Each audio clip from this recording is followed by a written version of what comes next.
Buenísimo. Entonces, todos venimos a hablar acá de un problema súper incómodo en CX, que es cuánto vale el trabajo que hacemos. Nosotros sabemos cuánto nos cuesta. El tema es cuánto podemos demostrar que vale.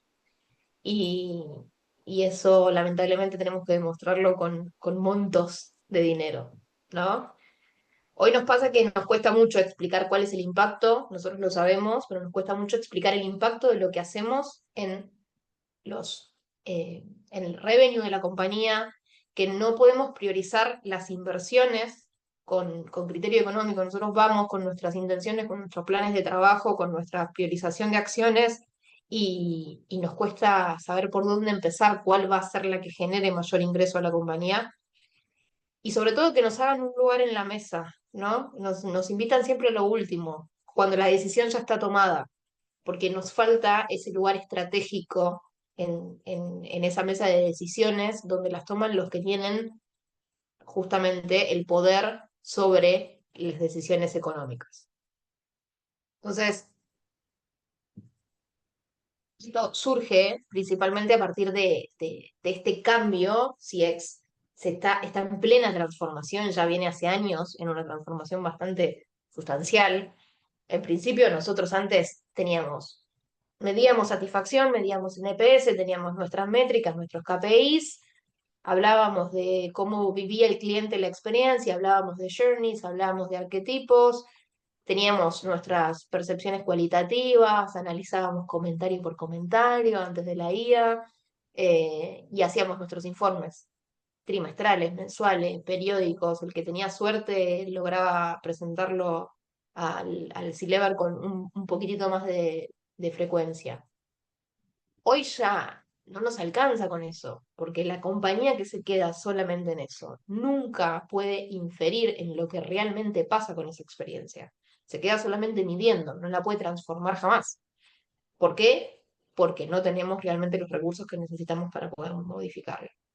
Hoy necesitamos que CX empiece a tomar decisiones estratégicas, que tengamos ese lugar, eh, que podamos entrar en la priorización de las inversiones de la compañía, que podamos tener un impacto económico medible, porque si no vamos a decirle al C-Level que nuestras inversiones van a tener un retorno, no nos van a dar lo que necesitamos, porque necesitamos accionar en tiempo real, porque ya no podemos actuar 3 meses después, 6 meses después, sobre la experiencia de nuestro cliente en este momento del mercado, y porque necesitamos empezar a entender cuáles son los drivers del negocio, no solamente de la experiencia, sino de la experiencia como parte del negocio.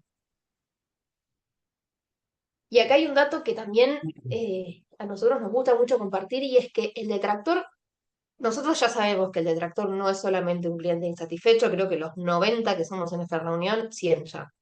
Eh, nosotros lo sabemos. Sabemos que es un cliente económicamente ineficiente. Pero también hay que poner el foco en que no solamente es económicamente ineficiente cuando se va por el churn, porque deja de ser cliente y nos deja de comprar, sino que mucho antes deja de ser económicamente eficiente. Porque cuando ya está insatisfecho, ese cliente empieza a comprar menos. Su valor de ticket promedio baja. Empieza a contactar más al call center, que es nuestro canal de contacto más caro. Empieza a generarnos más gasto de atención al cliente.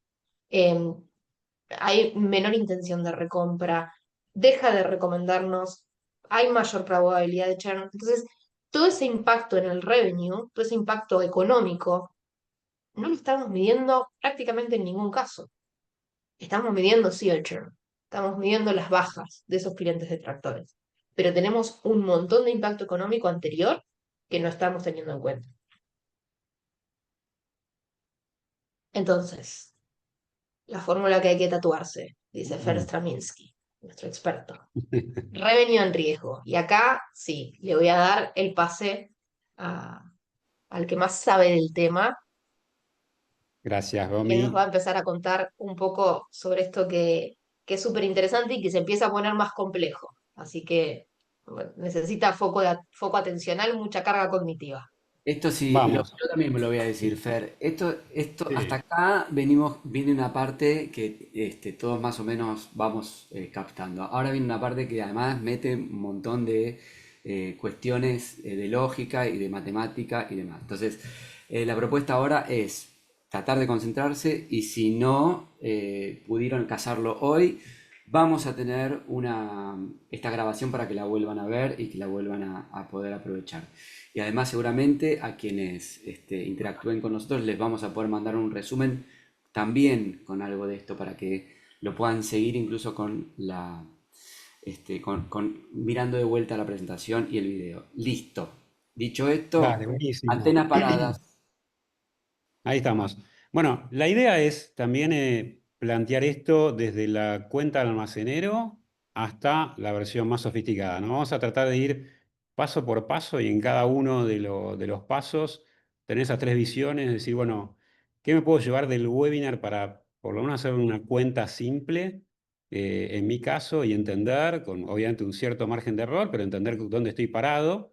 Y después tener una idea de algo un poquito más complejo y finalmente, bueno, no, obviamente no vamos a poder llegar a cubrir en detalle, porque eso daría para todo un programa, el tema de las opciones más sofisticadas, pero sí tener una idea de qué implican, qué se usa, qué metodologías traen atrás y qué resultado uno puede tener, ¿sí?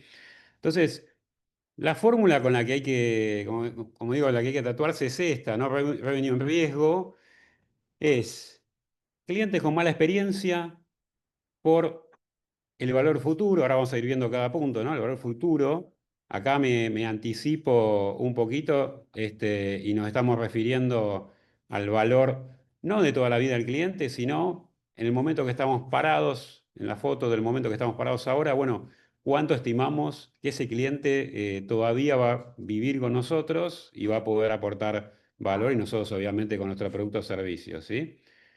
Y después la probabilidad de abandono, que va a estar relacionada. Entonces, esto en definitiva es una forma de empezar a encadenar muchos de los KPIs y mediciones, investigaciones que uno viene haciendo, pero que muchas veces están, como comentaba Romy y Gaby, en compartimentos estancos, en informes separados, y no siempre están todos concatenados en el mismo lugar, ¿no? Entonces vamos paso a paso, ¿eh? Em, Vamos al método completo. En cada uno, como les decía, vamos a ver una versión simple, intermedia, sofisticada. Vamos a empezar por la simple, de cómo vamos a calcular en esta gran cuenta, que era la multiplicación de estos tres temas, cómo vamos a calcular los clientes con mala experiencia, ¿sí? Versión simple. Antes, ¿no? Una aclaración. Este, Acá lo que tenemos que tener en cuenta, este va a ser un caso, vamos a tomar un caso de una empresa de telecomunicaciones. Puede haber adaptaciones por cada tipo de industria, obviamente, y también si es servicio o retail, pero bueno, no nos entra todo en este webinar. Vamos a ir por este lado. Imagínense una empresa de telecomunicaciones, tiene su red, y acá la primera distinción. Vamos a tomar casos, este caso en particular va a ser, por ejemplo, problemas confirmados en la red, sacando la complejidad de decir, ah, no, pero para, este problema podría ser causado por nosotros o podría ser en algunos casos causado por el cliente porque, por ejemplo, tiene el router en su casa encima del microondas, ¿no? Entonces, va a percibir cortes que no van a ser responsables de la empresa. Obviamente eso hay que atacarlo también, ¿no? Pero vamos a simplificar por ese lado, ¿Estás hablando de mí, Fernando? entre otros. Ah, Y también de mí, ¿eh? También de mí. Creo que hablo de casi todos nosotros. Después te enterás de los misterios de la radiofrecuencia. Pero bueno, eh, acá el paso traicionero, para cuantificar, bueno, aún teniendo el dolor bien definido, ¿no? Podemos caer también en una trampa.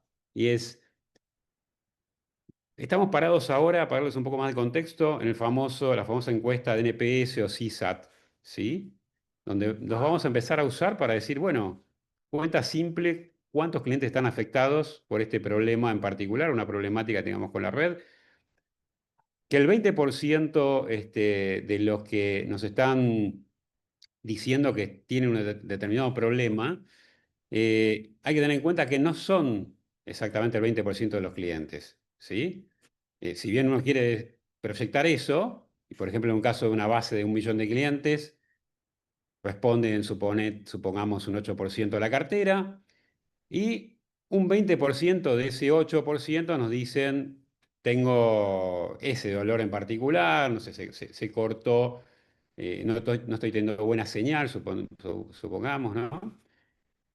Implicaría un dolor proyectado a 200.000 clientes en la base, que es la cuenta simple que uno puede hacer. Pero también la típica pregunta que nos hacen, ¿y qué pasa con los otros 920.000? Eh, Ahí obviamente podemos entrar, y hay mucho hilo y tela para cortar en este tema, para ver cómo hacemos más sólida esa proyección. Acá vamos a tocar una opción en particular, que es relativamente simple, y vamos a decir, bueno, eh, hay un sesgo, digamos, un sesgo en las encuestas en general, que es que nos contestan en general los que más enojados están, pero también muchos de los que están mejor con nosotros. Y los que menos contestan son, digamos, los neutros o los que no están muy enojados. Bueno, de nuevo, estamos en el contexto de cuenta simple, ¿no? Y esto nos vamos a estar basando en estudios que se han hecho, por ejemplo, el estudios de Bain, etcétera, donde lo que nos podían dar es que hay entre un 20 y un 40% de clientes ante una insatisfacción que en definitiva no la están expresando en el número proyectado que estamos teniendo, ¿no? Entonces, si a nosotros nos da el 20%, podemos pensar que entre un 20 y un 40% más sobre ese número va a ser el número más realista de los que están disconformes o afectados por ese problema, ¿no? Entonces, ahí ya nos paramos entre 240 y 280 con un punto medio de 260 y tenemos un primer número, ¿no? Con una cierta metodología, un cierto respaldo atrás. Vamos a una complejidad intermedia y acá se complica un poquitito más, ¿no? ¿Qué hay acá?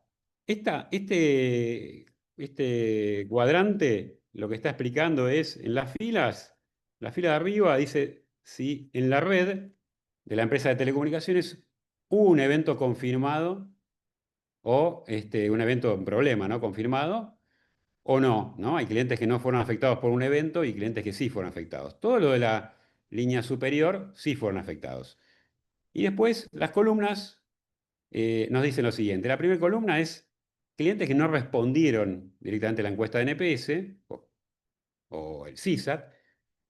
La segunda es los que respondieron y dijeron sí, tuve este problema. Y la tercera, respondieron pero no mencionaron el problema. ¿Sí? Los tres cuadrantes que están acá marcados, todos estos cuadrantes, los del medio, el que está afectado real es el que nos dijo que sí, y además vemos en la red cruzados los datos de esos clientes que efectivamente tuvieron ese problema, es un afectado real.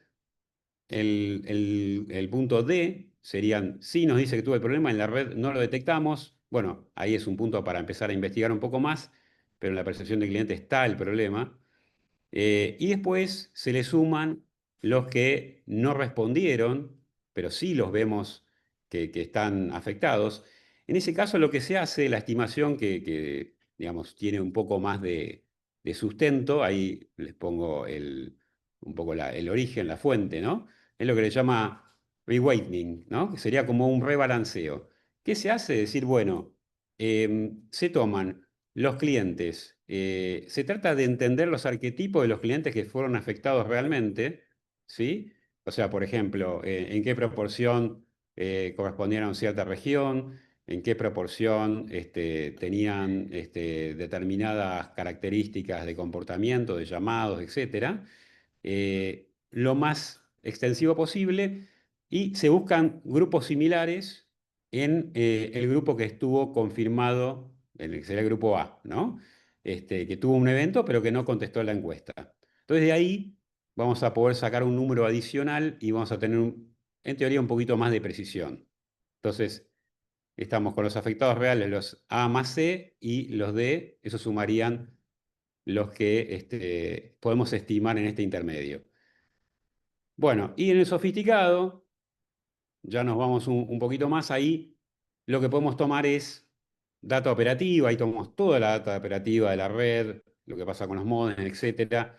todas las interacciones de los clientes, chat, llamadas, red, etcétera, redes, todo lo que se levante de esas interacciones, todas las encuestas, e inclusive un modelo predictivo de churn por cliente, en este caso modelo predictivo de churn involuntario, y hay una herramienta, nosotros, bueno, nombramos puntualmente Xminder, que es la que desarrollamos nosotros, pero bueno, herramientas de ese estilo, que no hay muchas en el mercado, pero están empezando a ver, que tiene una mirada cross de todos los inputs de lo que puede estar afectando al cliente, ¿no?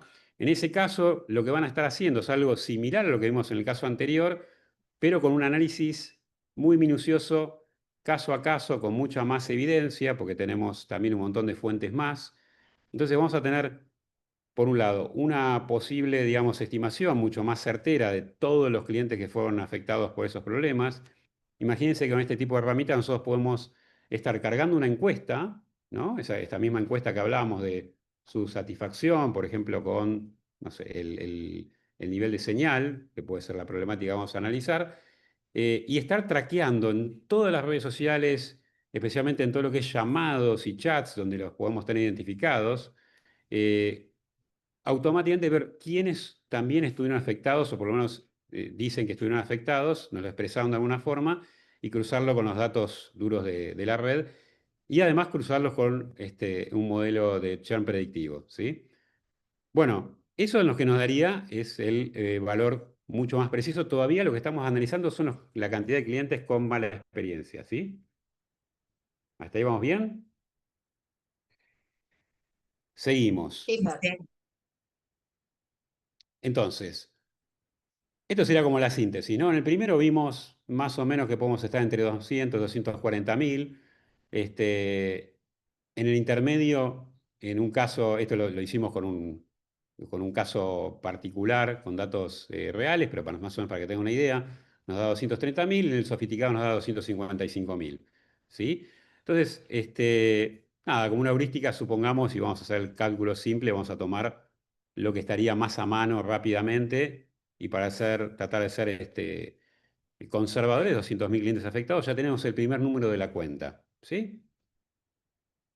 Bueno, vamos al segundo punto, que sería el valor futuro. ¿Sí? Acá entramos a conceptos un poco menos habituales para nosotros y más cercanos al mundo de finanzas, ¿no?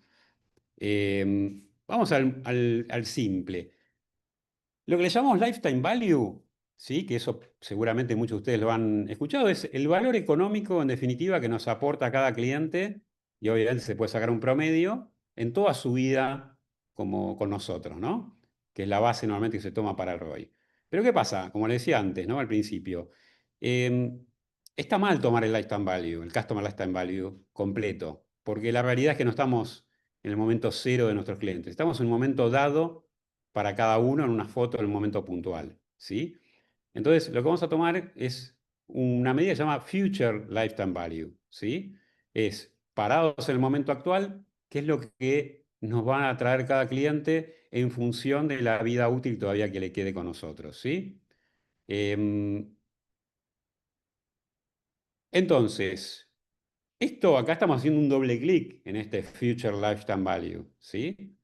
¿Y cómo se calcula?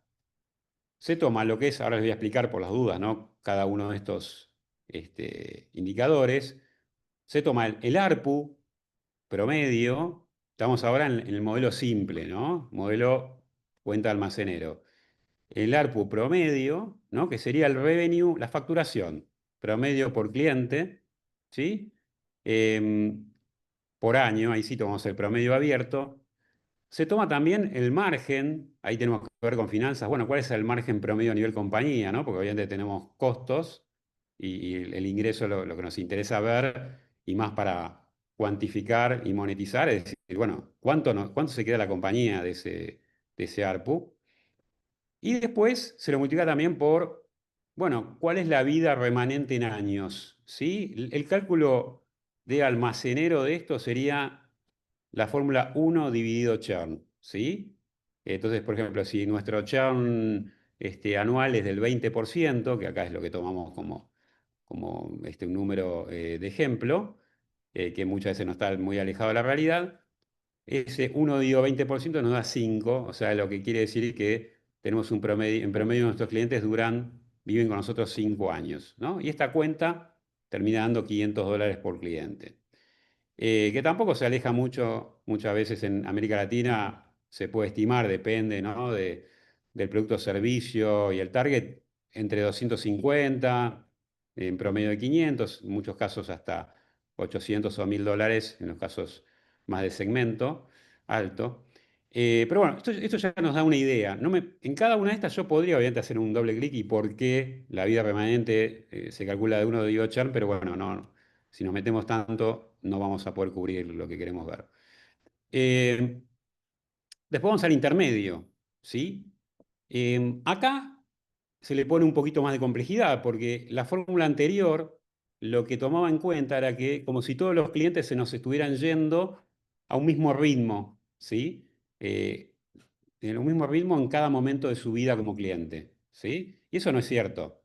Entonces, acá, por ejemplo, hay una idea de lo que podría ser la tasa en la que se van yendo los clientes este, en la vida como clientes de la compañía, ¿sí? Eso va variando, hay un cliff inicial, normalmente se va mucho al principio, y después se va como aplanando, pues se van quedando los clientes, llamémosle un poco más fieles y de mayor valor. ¿Sí? ¿Qué pasa con esto? Que esto nos va a generar una cuenta un poco distinta. ¿Sí? Y acá, por ejemplo, yo se lo simplifico, hay una forma de recalcular esto. Nos da, por ejemplo, 5,88 años en vez de 5 años, como lo habíamos visto en el caso anterior. ¿Sí? Y vamos al más sofisticado, donde acá, digamos, se toman distintos modelos, llamémosle modelos predictivos o probabilísticos, como, bueno, el BG, NBD. Yo les voy a pasar después referencia para que lo puedan ver, pero quiero que sepan acá que hay modelos muy específicos que lo que hacen es ir a cada cliente en particular y hacer una estimación con bastante certeza, entendiendo el perfil de ese cliente, la historia anterior. Bueno, imagínense inclusive en plataformas, como les comentaba, que consolidan distintas señales que hasta ahora nosotros muchas veces en lo que es Customer Experience no teníamos los miles y miles de contactos que ocurren en el contact center, todo el comportamiento del cliente que podemos rastrear de toda la información operacional, de qué hizo en la web, qué hizo en el uso de su producto, etcétera. Entonces, ahí sí nos empieza a dar algo mucho más certero. Y acá agrego un punto adicional muy importante, que hay lo que habla acá de asimetría, ¿no? Que es un concepto que trae muy fuerte Peter Fader. Eh, que es, bueno, acá también vamos a estar mirando el famoso Pareto, ¿no? Que el menor porcentaje de clientes nos trae el mayor revenue y tienen comportamientos muy distintos del resto. Entonces, acá vamos a estar tomando para este valor futuro también estos microclusters o segmentos de clientes y su valor futuro mucho más afinado, ¿sí? Entonces, acá el valor futuro, lo que es la vida promedio, sí se va bastante más arriba, 7,5, y el ARPU también se va mucho más arriba y el margen, ¿sí? Entonces, nos está dando por ahí un cálculo ahí sí bastante distinto. De nuevo, es un camino que hay que recorrer, es un camino mucho más complejo, ¿sí? Pero vamos a quedarnos con el número simple que hablamos al principio para poder hacer la cuenta que todos podamos hacer después que terminemos el webinar. Bueno, a ver cómo venimos con los tiempos. Creo que venimos relativamente bien. Vamos bien, Vamos estamos, a la... hay Estamos 10 bien, ¿no? 10 minutos, un poquito más. Está bien, estamos 10, 10 y 10. Probabilidad de churn, ¿sí? La última parte que nos faltaba de esta cuenta. Bueno, ahí vamos al simple. En este caso no llega a ser del todo recontra simple como en los casos anteriores, pero tampoco es una locura. Este, bueno, simplemente uno puede decir, voy a agarrar de los clientes, recordemos, ¿no? Supongamos clientes que habían tenido problemas, no sé, supongamos de cortes de señal, ¿no? Cortes de servicio. Nosotros podemos ver de ese segmento, determinamos, supongamos, con la encuesta de NPS, después ustedes vieron que los podemos determinar en forma mucho más fina, pero supongamos que nos vamos a lo más simple. Tuvimos un X% que tenían ese problema, y acá supongamos que eran un 40% los que están confirmados o fueron afectados. Pero claro, perdón, el 40% no serían los afectados, sino acá estamos hablando del churn, ¿no? Sería 40% los que churnearon después de haber tenido ese problema, ¿no? En un determinado plazo de tiempo. Eh, en este caso estamos tomando, por ejemplo, un plazo de un año posterior. Normalmente se puede tomar también 3 meses, si es un evento muy, muy fuerte. Pero ¿qué pasa? No tenemos que tomar ese número directo. Lo que tenemos que hacer, aunque sea en la cuenta de almacenero, es decir, bueno, ¿cuál es el churn? ¿Cuál podemos considerar el churn que normalmente tenemos de clientes que no son afectados por este evento? ¿Sí? Para asegurarnos que en esta cuenta simple, por lo menos netiemos los que no se van. Acá no tenemos la pretensión de hacer un grupo de control, ¿no? Como un A/B testing, pero es lo que más nos podemos llegar a acercar a ese A/B testing diciendo, bueno, si los clientes que no se van, perdón, los clientes que se van sin tener ningún problema en particular, lo de la masa, los promedios están en 20, estos se van en 40, para esta cuenta yo debería tomar ese diferencial de 20 puntos. ¿Sí? Em, y acá, bueno, lo vemos un poquito más gráfico, ¿sí? Ese diferencial de 20 puntos, tenemos que sacar esa especie de simulación de grupo de control. De nuevo, la cuenta de almacenero nos va a dar un primer número. Tengamos cuidado en cómo la divulgamos, en qué contexto, digamos, la magnitud de nuestra compañía, ¿no? Si hay mucha sofisticación en el área de finanzas, bueno, probablemente nos puedan dejar un poco mal parados. Tampoco está mal si no tenemos todo lo otro, mostrar que estamos haciendo un número, ¿no? Eso tiene que tener mucha decisión en función del contexto, ¿sí? Vamos al intermedio. Y acá entran, en estos intermedios, no son intermedios de nuevo tan fáciles, pero sí se dan cuestiones, si quieren, similares, ¿no? Entonces acá es un poco agarrar y segmentar, hacer un tratamiento, ¿no? De clientes con elemento confirmado y sin elemento confirmado, similar a lo que vimos en el caso anterior, pero acá lo que se recomienda usar son dos modelos que no son tampoco tan complejos de usar, que es el Propensity Score Matching, que es básicamente un modelo similar a lo que vimos en el caso, el primer caso, ¿no? En el caso anterior, donde decimos busquemos eh, clientes que se parezcan a los clientes que fueron afectados a nivel de su perfil, de nuevo lo que uno podría decir su arquetipo, pero su arquetipo duro, ¿no? No estoy hablando del arquetipo soft, con el cual muchas veces se trata de perfilar a la base, ¿no? Sino realmente de data que nosotros podamos mapear en toda la base y ahí empezar a machear estos clientes y poder decir, bueno, en función de esto puedo empezar a calcular o hacer una estimación un poco mejor de ese grupo de control y poder decir, bueno, con un poquito más de certeza, salir de esa cuenta más bruta de solo lo comparo contra un promedio. Ahora estoy comparándolo y digo, bueno, los clientes que están con una cierta configuración similar son los que voy a estar realmente comparando contra este grupo, ¿sí? Después hay otro, digamos, lo que sería el DID sería como el paso siguiente, ¿no? Sería la comparación en sí, difference in differences, ¿no? Eh, sacar esa diferencia, atribuirle al punto de dolor. Y finalmente el más sofisticado, para que tengamos una idea acá, también ya hablamos de modelos de clasificación predictiva. Entonces acá lo que vamos a estar haciendo, acá son ejemplos de modelos que se pueden llegar a usar, el XGBoost, Random Forest, para que ustedes tengan por lo menos una idea de qué pedir, ¿no? Ahí lo que se hace es un poco este trabajo que dijimos anteriormente, que les conté anteriormente, pero hecho mucho más en serio y no tan a mano.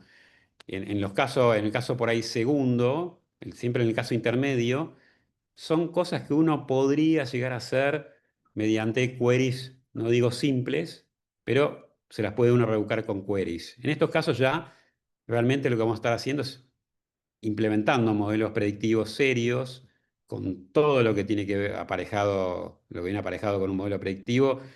Y digo en esto con todas las cuestiones que uno tiene que cumplir para que ese modelo realmente sea confiable, ¿no?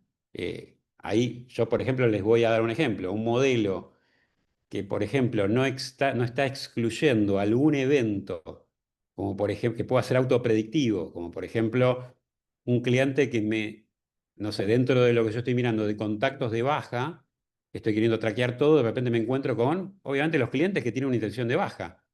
Van a estar ahí. Entonces, si me lo comí y analicé, yo diseñando el modelo, analicé eso como un dato más, como una variable más, lo que va a ocurrir seguramente es que va a ser una variable muy predictiva.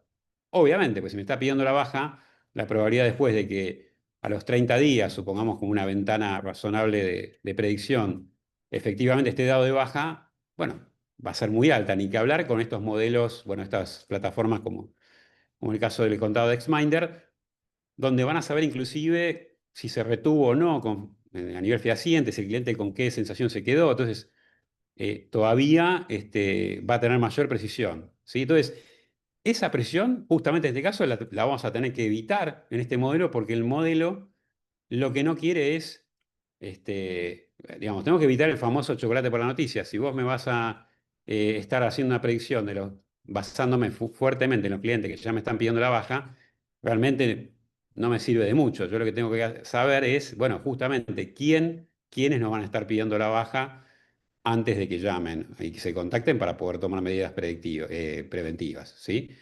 Eh, entonces, bueno, esto, para darles un ejemplo, ¿no? Este tema de nuevo, ¿no?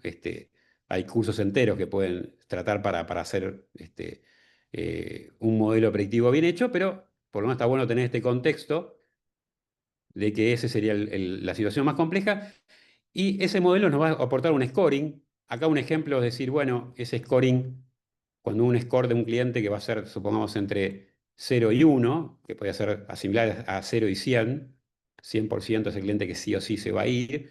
Bueno, pensar que a partir de 70 son clientes que tenemos que pensar que el revenue está en riesgo. Y en estos casos, el revenue va a estar en riesgo en función, o sea, va a ser algo muy preciso porque uno va a calcular ese riesgo en función de la probabilidad de churn.